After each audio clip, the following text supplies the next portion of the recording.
I am Kantor, and this is Book 13 of the Iliad. The Trojans attack the ships.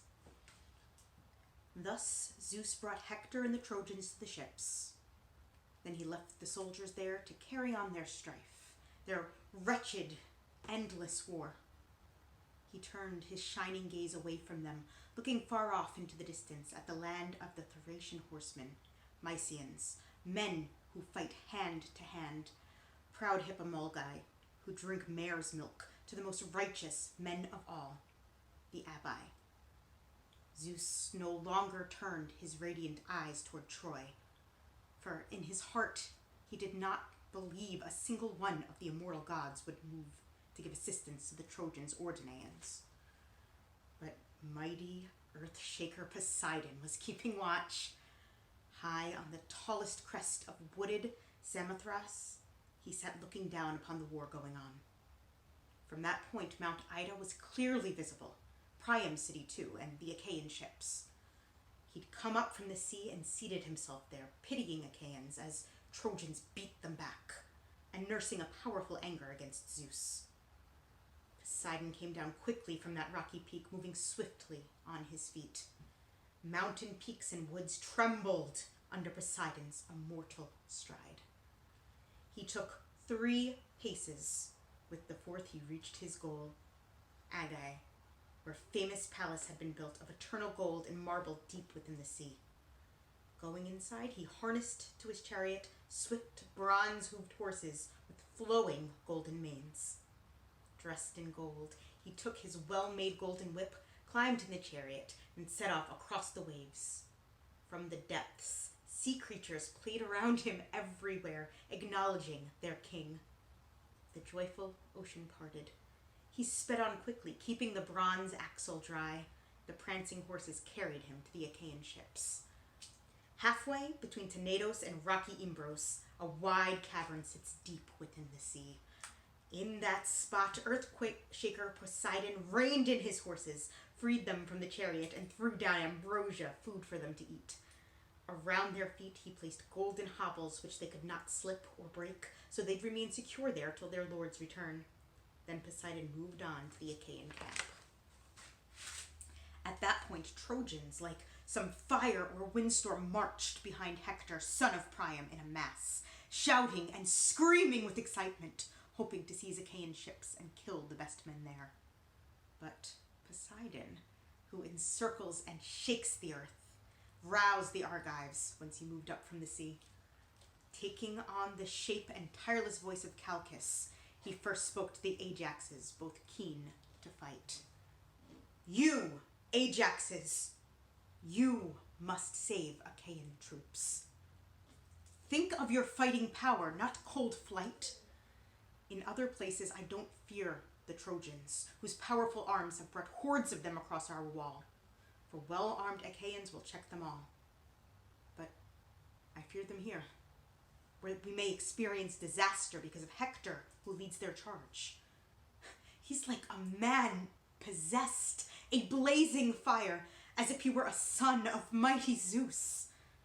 But perhaps some god might inspire the hearts in both your chests, so you two can stand firm. You could get other men to do the same. Hector may be keen, but you could push him back from our swift ships, even if Zeus himself is driving him ahead." Poseidon finished speaking. Then the shaker and encircler of the earth touched both men with his staff, infusing them with power, strengthening their legs and upper arms. Then Poseidon left, just as a swift winged hawk takes off while hovering above some high, sheer rock, swooping down over the plain to hunt another bird. That's how Earthshaker Poseidon went off then. Swift Ajax, son of Oileus, was the first to recognize the god. At once he spoke to Ajax, son of Telamon. "Ajax, one of the gods dwelling on Olympus in a prophet shape tells us both to fight on by the ships." "For that man was no prophet, Calchas, who reads our omens. It was easy for me as he went away to see that from the back by markings on his feet and legs. Besides, it's easy to recognize the gods. So now the spirit here in my own chest is even keener than before to fight. My upper arms have lots of energy. I feel it also in my lower limbs. Telamonian Ajax then answered, O Elian Ajax, I'm ready to wrap my conquering hands around my spear. My fighting power grows. My feet can now move fast, so I'm eager to meet Hector, son of Priam, 1-on-1, a man whose fury so desires this fight. As the two Ajaxes talked like this to one another, relishing the warlike spirit the god had put into their hearts, the encircler of the earth was encouraging Achaeans at the rear.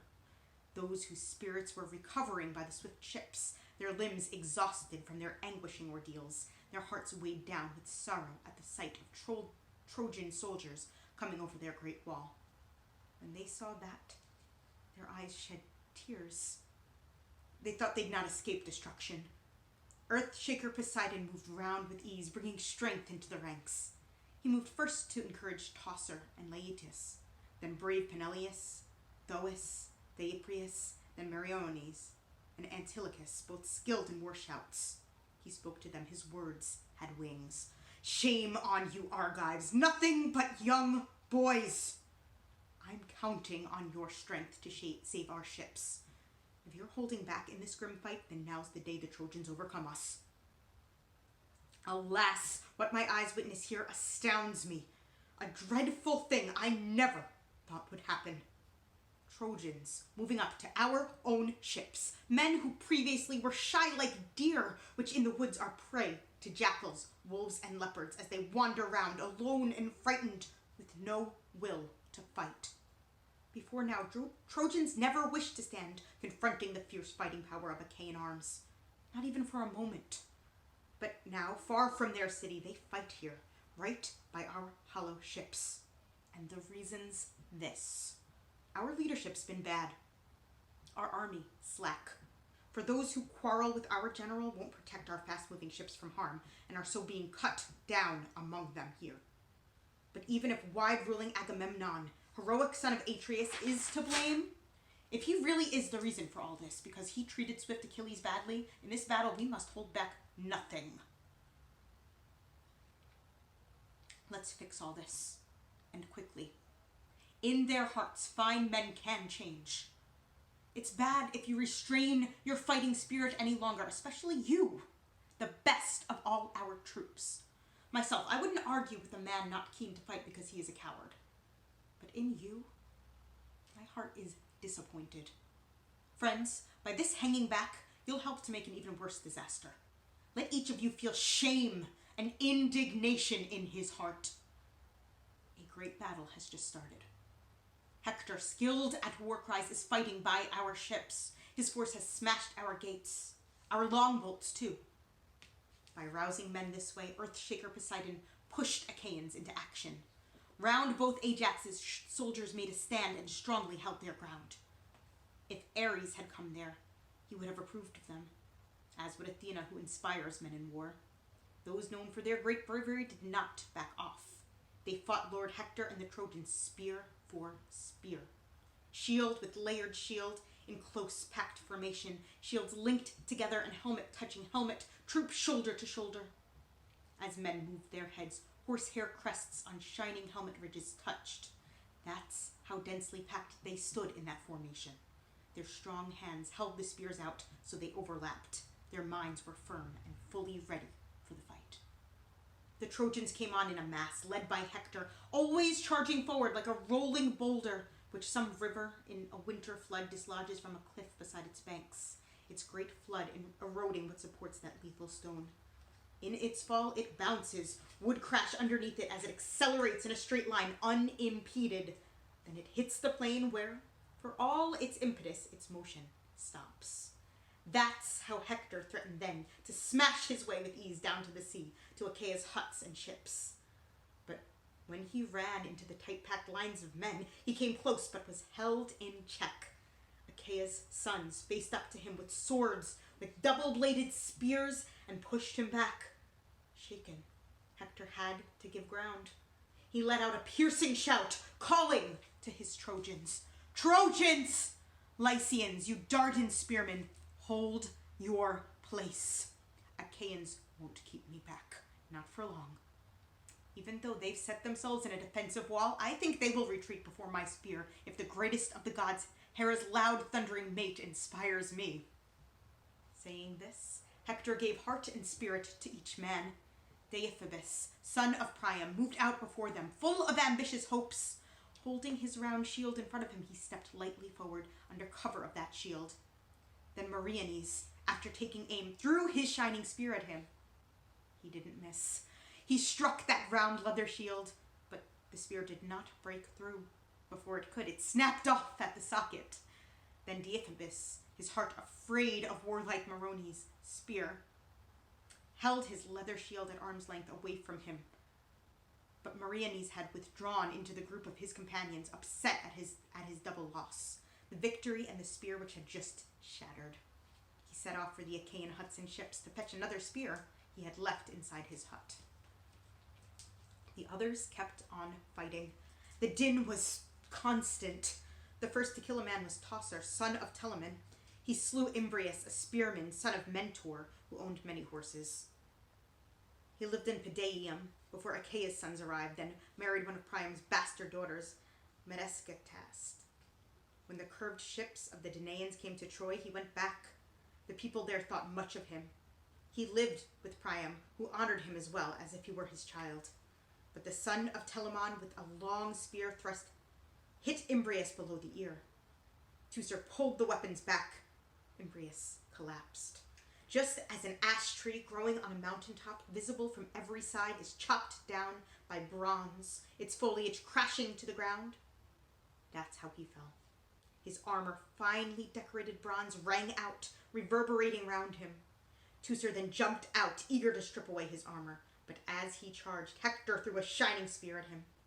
Teucer, seeing it coming, safely dodged the bronze spear point. But Hector's spear hit Amphimachus, son of Tatus, Actor's son, in the chest as he was coming up, about to join in the battle. He fell with a crash, his armor echoing around him. Hector ran up, eager to tug away the helmet tightly bound around the temples of brave Amphimachus. But his bright spear Ajax lunged at Hector as he came forward. He didn't touch his flesh, for Hector was encased in terrifying bronze. But Ajax struck the central boss of Hector's shield, and his great power pushed him back. Hector withdrew and left the corpses, so Achaeans dragged them off. Amphimachus was carried back to the Achaean troops by Stricius and by noble Menestheus, who led Athenian troops. The two Ajaxes, still full of battle rage, hauled Imbrius away. As two lions snatch a goat from sharp-toothed hounds, then take it in their jaws off through thick underbrush, holding it well off the ground. That's how both Ajaxes held Imbrius up. They stripped off his armor. In his anger at the killing of Amphimachus, Oilean Ajax hacked through the tender neck, then, with a swing of his body, threw away the head like some ball into the crowd. It fell into the dust, right at Hector's feet. At that point, Poseidon, angry that his grandson Amphimachus had died in that harsh fight, went through Achaea's huts and ships, rousing Achaeans, planning trouble for the Trojans. He met the famous spearman Idomeneus, coming from a comrade who just left the fight. A sharp bronze blow had struck him in the knee. His companions brought him in. Idomeneus, having issued his instructions to the healers, was going to his hut, still eager to fight on. The mighty Earthshaker spoke to him, making his voice sound like Thoas, son of Adramion, who ruled Aetolians all through Pleuron and steep Calydon, honored by his people like a god. Idomeneus, Cretan counselor, what's happened to those threats Achaea's sons once made against the Trojans? Idomeneus, Cretan leader, then said in reply, as far as I know, Thoas, no one's to blame. For all of us are very skilled in fighting, and no one is timid here, or frightened, or gripped by doubts, hold back from evil war. Somehow it must please Cronus' mighty son that Achaeans perish now without a name, far from Argos.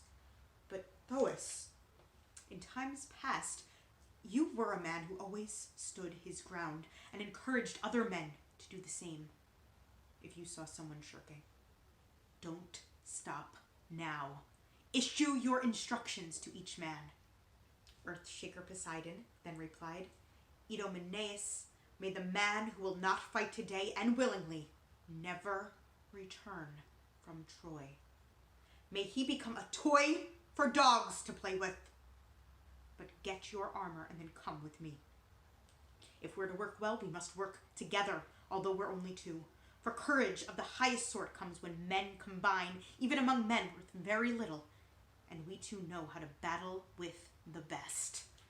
Having said this, Poseidon went away, a god among the toiling men, and Idomeneus went to his well-made hut, strapped fine armor around his body, took 2 spears, and then strode out, looking like a lightning bolt, which Cronus' son grips in his hand and hurls down from bright Olympus, revealing in its dazzling flash a sign for mortal men.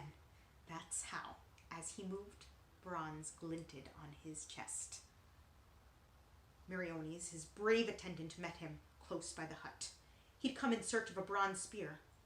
Strong Idomeneus said to him, Meriones, swift-footed son of Molus, the companion I cherish most, why have you come here, leaving the war and giving up the fight?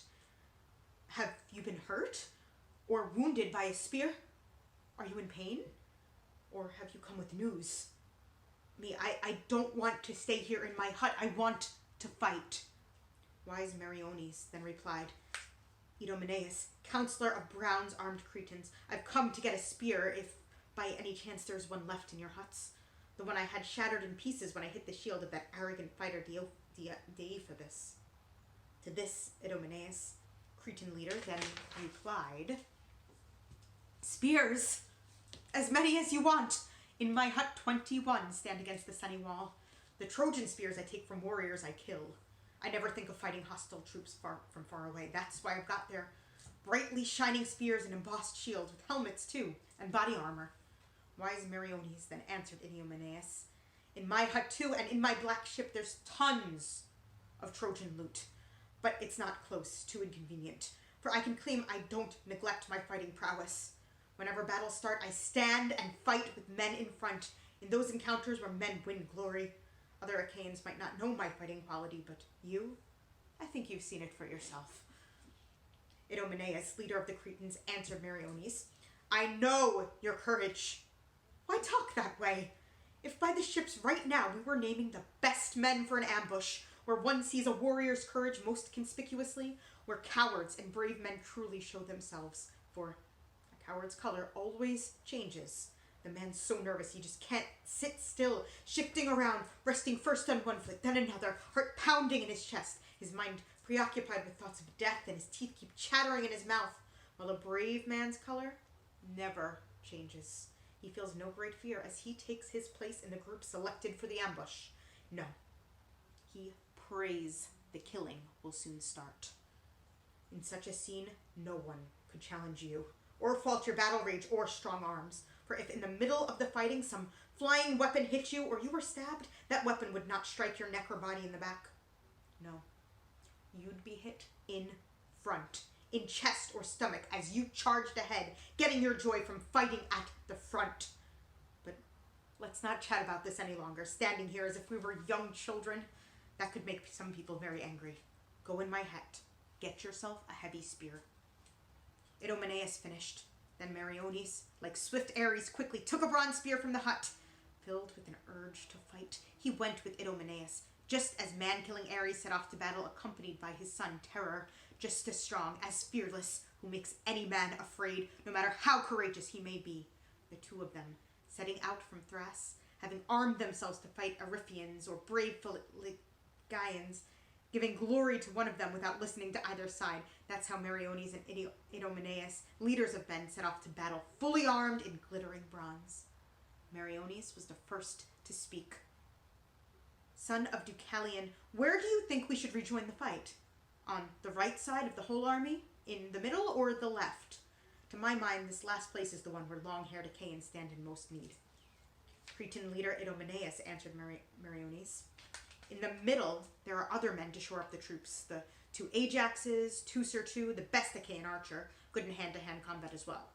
Those warriors will give Hector, Priam's son, all he can handle, even if he's keen to fight and really strong. He'll find it hard, though, in battle frenzy to overcome their spirit, their all-powerful hands, and then burn their fleet, unless Zeus himself, son of Kronos, hurls a flaming firebrand on our swift ships.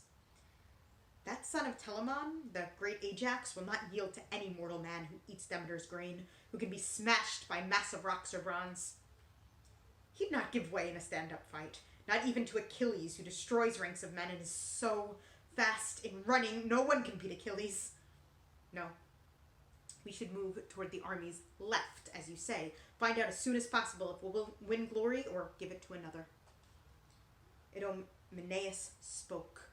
Like swift Ares, Meriones led the way until they reached the army where Idomeneus had instructed him to go. When Trojans saw mighty Idomeneus like some flame and his attendant Meriones in his richly shining armor, they called out to each other in the crowd, then made a massive charge.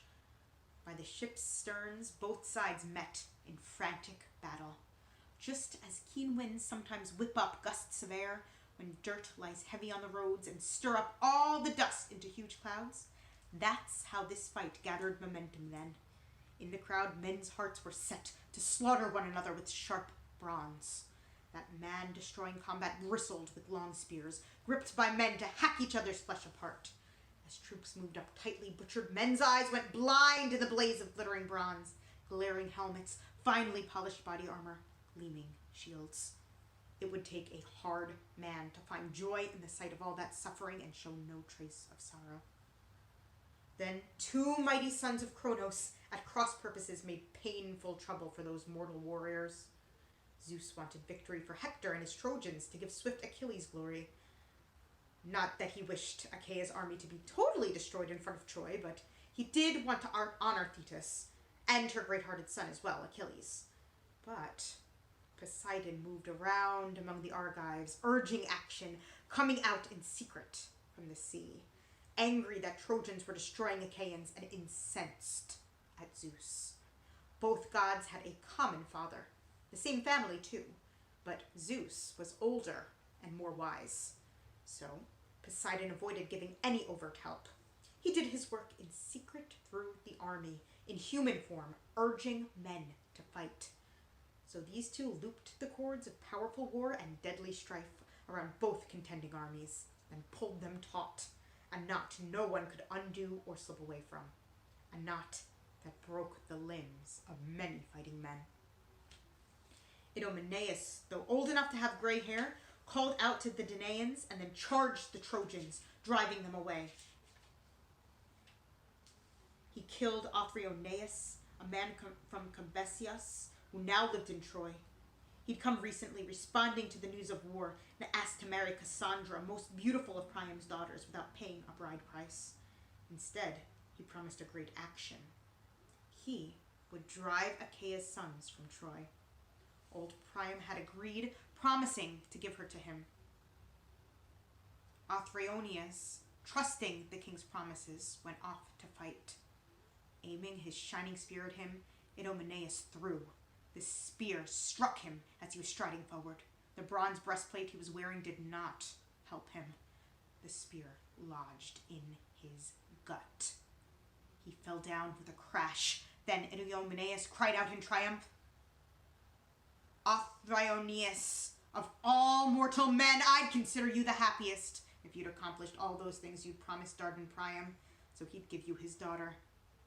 But come, we'll make you the same proposition, and we'll deliver.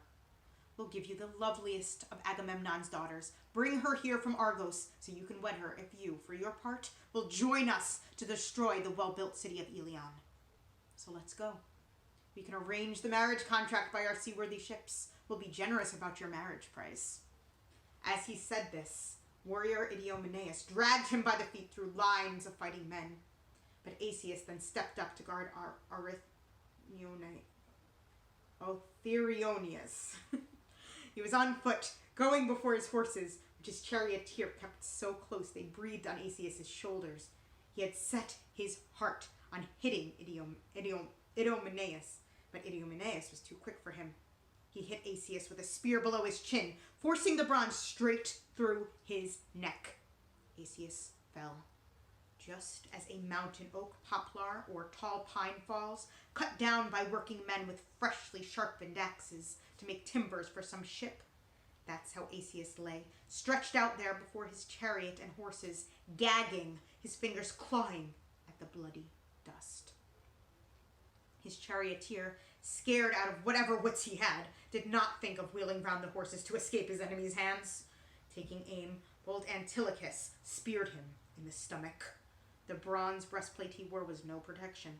The spear struck in his stomach. He fell out of the well-made chariot, gasping. Antilochus, brave Nestor's son, then drove the horses from the Trojans over to well-armed Achaeans. Grieving the loss of Asius, Deiphobus came up to Idomeneus and hurled his polished spear. Idomeneus, seeing him clearly, dodged the spear, covering himself with the round shield he carried, one of bull's hide and shining bronze and rings, with 2 cross braces fitted on. Idomeneus crouched down underneath this shield. The flying bronze grazed the metal with a rasping sound. That throw from the strong arm of Deiphobus was not wasted. His spear hit Hypsenor, son of Hippasus, his people's shepherd, low down in the liver. His legs collapsed. Deiphobus gave a noisy shout, boasting aloud about his triumph. Now Asius is avenged! As he goes down to Hades, the mighty gatekeeper in his heart, I think, will be pleased I've given him an escort. Deiphobus spoke. His boast depressed the Argives and gave special pain to warlike Antilochus. Despite his sorrow, Antilochus did not forget his comrade. He came running up and stood over him, with his shield above his body. 2 loyal companions, Megistus, son of Echius, and Alastor, bent down and carried Hypsenor groaning to the hollow ships. Idomeneus did not relent his fighting frenzy. He kept on trying to wrap some Trojan soldier in death's dark night, or to fall himself, defending Achaeans from disaster. He killed Alcathus, dear warrior son of divinely bred Aestheses, Anchises' son-in-law. He'd married Hippodamia, eldest of the daughters. Her mother and father had set their heart's love on her when she was at home. She'd surpassed all the girls her age in beauty, work, good sense. That's why the very finest man in Troy had married her. Now at Idomeneus' hands, Poseidon slaughtered Alcathus. The god cast a spell. He covered his bright eyes and froze his glistening limbs, so he could not flee or dodge the spear, but stood there motionless, like a pillar or some high leafy tree. Warrior Idomeneus hit him with his spear square in the chest, shattering the bronze breastplate, which earlier had kept his skin untouched by death. But now it cracked aloud as the spear ripped through. He fell with a crash. The spear stuck in his chest. The power of his heartbeat made that spear shift quiver right to the butt until great Ares stilled its horse. Idomeneus then spoke out, boasting aloud about his triumph. Deiphobus, since you like to brag this way, my friend, shall we now call it even? 3 men killed. A fair exchange for one? Why don't you step out, face me here, so you can see for yourself what kind of child of Zeus confronts you? Zeus first fathered Minos to rule Crete. Minos then fathered worthy Deucalion. Deucalion fathered me, a king ruling many men in spacious Crete. Now my ships have brought me here as a destroying force against you, your father, and other Trojans. Idomeneus spoke. Deiphobus was of 2 minds. Should he step back and pick out a companion from stout-hearted Trojans, or should he try to fight all on his own? As he thought about his options, he thought his best plan was to find Aeneas. He met him standing at the back among the crowd, for Aeneas, who had excelled among the warriors, always resented Priam for not showing him enough respect. Deiphobus approached Aeneas, then spoke to him. His words had wings. Aeneas, Trojan counselor, now you must defend your brother-in-law if you feel any grief. It's urgent. Come with me and fight for Alcathus, who is your sister's husband. He raised you as an infant in his home. Now Idomeneus, that celebrated spearman, has just killed him. Deiphobus finished. His words stirred the heart in Aeneas' chest. He strode off to face Idomeneus, fierce, eager for the fight, but no fear gripped Idomeneus, as if he were some pampered child. He stood his ground, just as a wild mountain boar, trusting its own strength, stands firm against a mob, a crowd of men who chase it in some lonely place, with hair bristling along its back. its eyes lit up like fire, gnashing its teeth ferociously, eager to toss dogs and men aside. That's just the way the famous spearman Idomeneus stood then, without backing off. As swift Aeneas came at him, he called out to the companions he could see, Ascalaphus, Apharius, Deipyrus, Meriones, Antilochus, all famous for their war shouts. Idomeneus yelled, urging them to help him. His words had wings. My friends, over here! I'm alone, so bring some help! I'm worried. Aeneas, who moves fast, is coming at me. He's powerful at killing men in battle. He's also in the flower of his youth, when strength is at its peak. Were I his age, and both of us had equal courage, he or I would soon win a huge victory. Idomeneus finished. All his companions, united by common spirit, came at his call. They stood beside him as a unit, sloping their shields down from their shoulders. On his side, Aeneas called out to those companions he'd caught sight of, Deiphobus, Paris, and Agenor, leaders just as he was of those Trojan warriors. Men came up behind them. Just as a flock of sheep follows the ram from pasture to the water, filling the shepherd's heart with joy, so Aeneas was happy in his chest to see that band of soldiers standing there around him. The men now battled on, close combat with long spears over Alcathus. As they lunged at one another in the crowd of men, their bronze chests echoed with the fearful noise.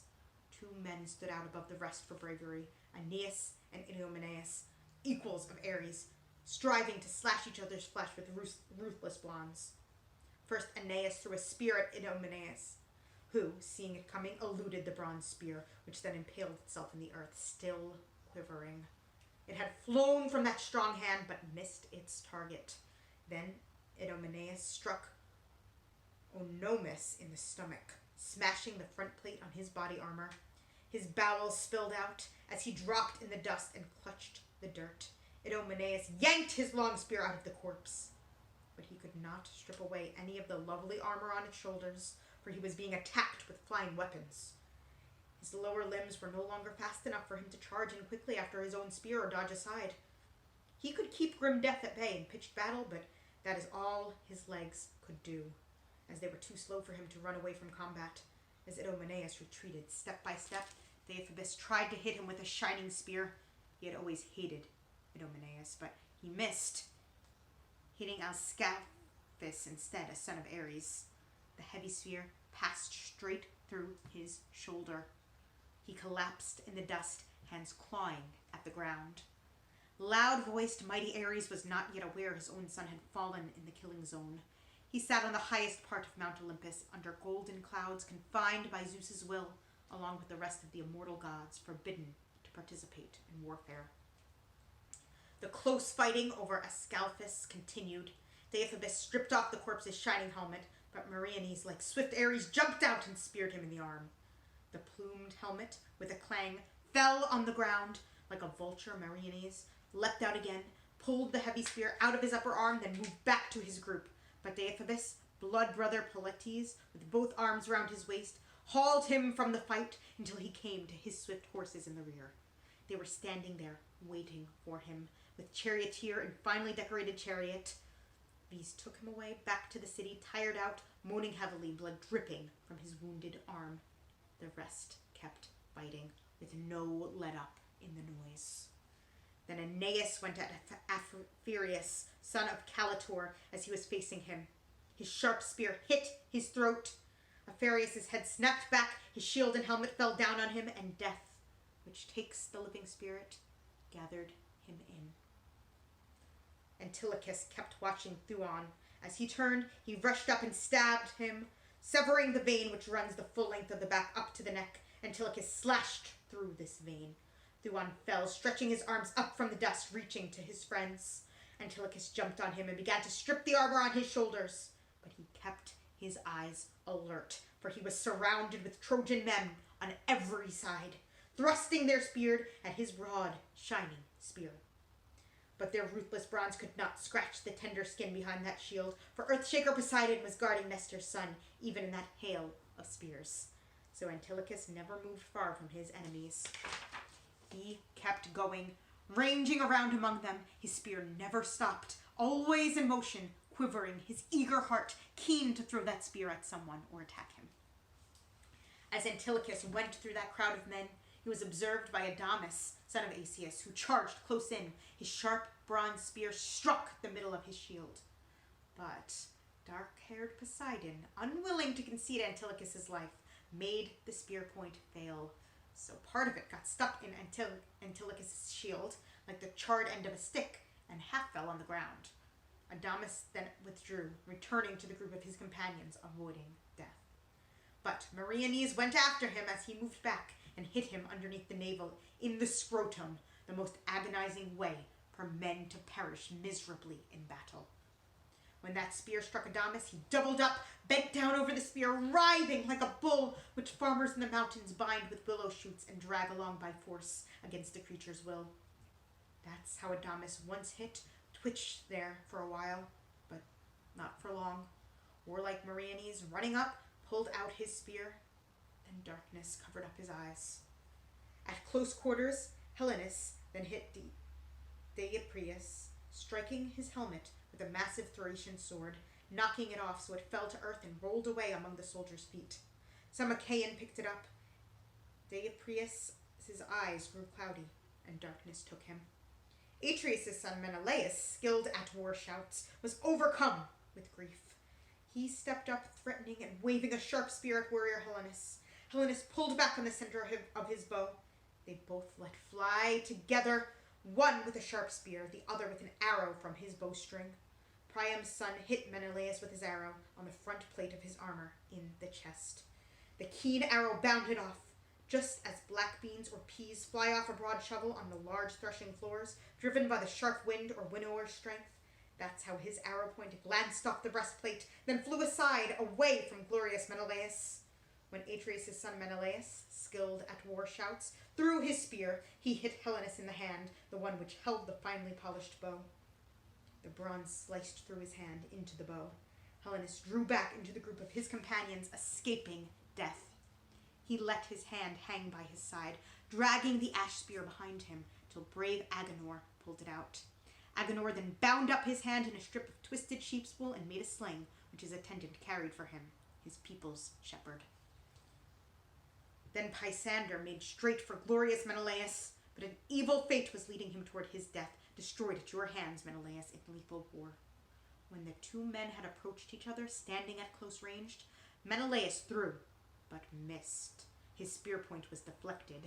Then Pisander struck, hitting glorious Menelaus' shield, but his bronze could not break through. The broad shield withstood the blow, which snapped the spear off at its socket. But in his heart, Pisander still felt a joyful hope of victory. The son of Atreus pulled out his silver-studded sword, then leapt at Pisander, who, from underneath his own shield, produced a fine axe of well-cast bronze, with a long shaft of finely polished olive wood. The two men met. Pisander struck Menelaus on his helmet ridge, at the top, just underneath the horsehair crest. But as Pisander charged, Menelaus hit him right on the forehead, just above his nose. The bones cracked. Both his bloody eyes fell out into the dirt beside his feet. Pisander doubled up and then collapsed. Menelaus stepped out on his chest, stripped off his armor, crying out in triumph, "You arrogant Trojans, who can't get enough of war's destructive noise! That is the way you'll go back from these ships of the Danaans who ride fast horses. You're not reluctant where insults and dishonor are concerned to go after me, you worthless mongrel dogs, without fearing in your hearts harsh anger from thundering Zeus, god of hospitality, who someday will destroy your lofty town. For you carried off the wife I married, lots of my property, and brought them here, although she'd entertained you royally in her own home. Now you're madly eager to throw deadly fire on our seagoing ships, to kill Achaean warriors.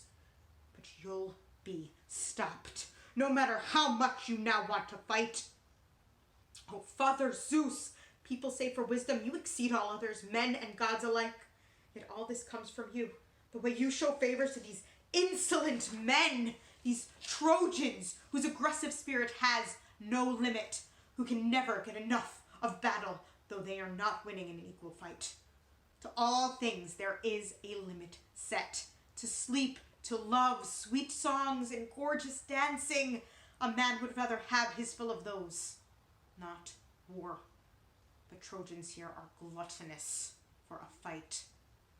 After Menelaus spoke, he stripped the body, then gave its bloody armor to his comrades. He went back and rejoined those fighting in the front. The next man to charge against him was Harpalion, son of King Pylaemenes, who came to fight at Troy following his dear father. But he never did return to his own country. With his spear at close range, he struck the center of Menelaus' shield, but the bronze could not penetrate completely. So he drew back into the throng of his companions, escaping death. He looked around him carefully as he moved, so no warrior's bronze would hit his flesh. But on his way back, Meriones shot at him.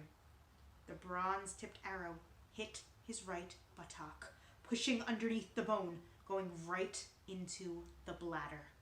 He sat down there in the arms of his dear comrades, choking his life away, convulsing on the ground like some worm. His dark blood gushed out, soaking the earth. Brave Paphlagonians came up to help Harpalion. They set him in a chariot and took him away, full of sorrow, to sacred Ilion. His father went back with them, in tears, for he could find no satisfaction for the slaughter of his son. Harpalion's death made Paris really angry, for with the Paphlagonians he had welcomed Paris as his guest. In a fit of anger, Paris shot off a bronze-tipped arrow. Now, there was a certain man called Euchenor, son of Polydius the prophet, a rich, brave man who lived at home in Corinth. He had set sail knowing full well his deadly fate, for many times his brave old father, Polydius, had told him he would either die in his own home from some foul disease or be destroyed by Trojans among Achaean ships. Euchenor thus escaped both the stiff penalty exacted by Achaeans and deadly sickness. He felt worthy in his heart. The arrow Paris shot hit this man by his jaw, right on the ear. At once his spirit left his limbs, and hateful darkness carried him away. Thus the men kept fighting like a blazing fire, but Hector, dear to Zeus, had not heard and did not know how the Achaeans were killing off his army and left end of his ships. Glory in this battle would soon have been awarded to the Achaeans. That's how powerfully Earthshaker Poseidon, who enfolds the earth, was driving Argives forward, helping them with his own strength as well. But Hector charged on from where he had first breached the gates and wall, smashing up the close-packed ranks of the Danaans, right to the ships of Protesilaus and Ajax, drawn up in the beach beside the blue-gray sea. By these ships the wall was lowest, so there the fight with men and horses was particularly fierce. There, Boeotians fought, Ionians in long tunics, Locrians, Pythians, and glittering Epians. But they had trouble standing up to Hector's charge, and he attacked the ships. They could not push him back, away from them as he came up like an inferno. Not even the finest men of the Athenians, with their leader Menestheus, son of Peteos, alongside Phidias, Stichius, and brave Bias. With the Epians, led by Meges, son of Phyleus, Amphion, Dracius, and the Pythians, led by Medon and Podacres, both brave men. Medon was a bastard son of noble Oileus, and Ajax's brother. But he lived in Phylace, far from his native land, for he had killed a man, one related to Areopis, his stepmother, wife of Oileus. Podarchus was Iphicles' son, child of Phylaces. These men in their armor were fighting at the head of those brave Pythians, standing with the Boeotians to defend their ships. Ajax, son of Oileus, would not move away from Ajax, son of Telamon. He fought beside them, just as in a meadow a pair of wine-dark oxen strain with the same heart to pull a jointed plow, beads of sweat running from the bottom of their horns, with nothing but a well-polished yoke between them, as they labor down the furrows till the plow slices through the edge of the field. That's the way the two Ajaxes stood together then, side by side. Telamonian Ajax had many comrades with him, courageous soldiers who relieved him of his shield when his sweaty limbs grew tired. But the Locrians had not come forward with brave Oilean Ajax. They lacked courage for fighting in the killing zone, for they had no plumed bronzed helmets, no round shields, and no ash spears. They had come to Troy with Ajax, trusting in their bows and slings of twisted sheep's wool. Later they battled on with these, firing thick volleys, breaking the ranks of Trojans. So one group of men, those with glittering weapons, fought at the front against bronze-armed Hector and his Trojans, while another shot from safe positions at the back. The arrows drained the Trojans' fighting spirit. The Trojans would then have been shamed into retreat, moving back from the ships and huts to windy Troy, if Polydamas had not approached bold Hector, saying, "You're a difficult man to deal with, Hector, for you don't take advice. God has made you more excellent in war than other men. Thus, in council, you want us all to think you're better than the rest. But in yourself, you can't be everything at once. The gods make one man superior in warfare, another in the dance, or singing, or playing the lyre. For some others, all-seeing Zeus puts wisdom in their hearts, and from these men many people benefit. Many are saved, for such men know what's right. So I'll say what I think it's best to do. All around you, war's fiery circle rages, but some brave Trojans, having breached the wall, are standing idle with their weapons. Others, scattered around the ships, fight on, but in small groups against a larger mass. You should fall back, then summon here to you all our finest men. Then we can weigh our options, whether we should assault the well-decked ships in the hope God wants us to get victory, or whether, for safety's sake, we leave the ships. I'm afraid Achaeans may avenge the hurt we gave them yesterday, since by their ships there sits a man with appetite for war. I think he may change his decision not to fight." Polydamas finished. His advice pleased Hector. At once he jumped out of his chariot to the ground. He took up his weapons and spoke. His words had wings. "Polydamas, keep all the best men here. I'll go back to battle over there, returning when I've told them what to do." Saying that, Hector strode off like a snowy mountain, going by Trojans and allies, shouting instructions. When these men heard what Hector wanted them to do, they all came running over to Polydamas, kind son of Panthus. Hector marched through the ranks of their best warriors, looking for Deiphobus, brave Prince Helenus, Adamas, son of Asius, and Asius, son of Hyrtacus. But these men had not come through unscathed. Some were already dead, killed at Argive hands by the sterns of Achaea's ships. Others inside the wall had spear or arrow wounds. On the left flank of that destructive battle, Hector met Paris, husband of fair-haired Helen, encouraging his comrades, urging them to fight. Approaching him, Hector taunted Paris.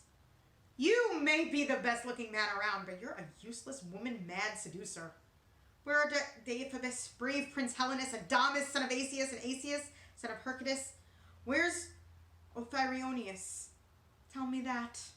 All of lofty Iliad has been destroyed. Your own death is certain." "Then noble Alexander," answered Hector. "Hector, you're now blaming someone innocent. At other times I have held back from war, but not this time. When my mother bore me, she did not produce a total coward. Since the moment you told your men to fight beside the ships, we've been in combat here, in constant struggle with the Danaans. Those comrades you just mentioned have been killed. Only Deiphobus and brave Helenus have gone back, both wounded in the arm, hit by long spears. But Zeus saved them from death. By now, lead on where your spirit tells you. We'll follow you quite willingly. I don't think we'll show a lack of courage while our strength holds out. Once that goes, no matter how keen a man may be, he can no longer continue in the war." Warrior Paris's words won his brother's heart. They set off for the center of that noisy battle. With Cebriones, noble Polydamas, Phallaces, Orthaeus, godlike Philippides, Palmus, Ascanius, Morus, son of Hippotion, men who had come from fertile Ascania the day before as reinforcements. Now Zeus incited them to war. The Trojans advanced, just like blasts of storming winds striking the earth under Father Zeus's thunder, then with a roar slicing into the sea, whipping up a crowd of surging waves across a booming ocean with lines of arching foam, one following another. That is how the Trojans marched behind their leaders in a tight formation, one behind the other, glittering in bronze. Like man-destroying Ares, Hector, son of Priam, led them. He held his shield in front of him, an even circle made of hide, densely packed, then covered with a solid layer of hammered bronze, helmet gleaming round his temples. He moved out, testing all parts of the Achaean lines to see if they'd retreat from him as he came forward, covered by his shield. But Achaean hearts stood firm. The first fighter to challenge Hector was great Ajax, who marched out with long strides and shouted, "Come closer, you poor man! Why try to scare the Argives? When it comes to fighting, we're not ignorant. Zeus's harsh whip has lashed Achaeans back, and your heart now wants to break our ships. But we've got hands to raise in their defense. In fact, I think it's far more likely now we'll take your well-built city. These hands of ours will smash it long before you seize our ships. I say the time has come when you'll run back, praying to Father Zeus and other gods to make your horses with their lovely manes fly as fast as hawks when the speed through the dust to get to your city on the plain." As Ajax spoke, a bird flew out on the right, a high-flying eagle. Encouraged by that omen, the Achaean soldiers responded with a cheer. Glorious Hector then said to Ajax in reply, "What are you saying, you stupid boaster? I wish it was as certain that I was the son of Aegis-bearing Zeus himself, with Hera for my mother, and honored like Apollo or Athena as I am this day brings disaster to the Argives. All of them. You'll lie among the dead if you dare to stand up to my long spear. It will slice your lily skin.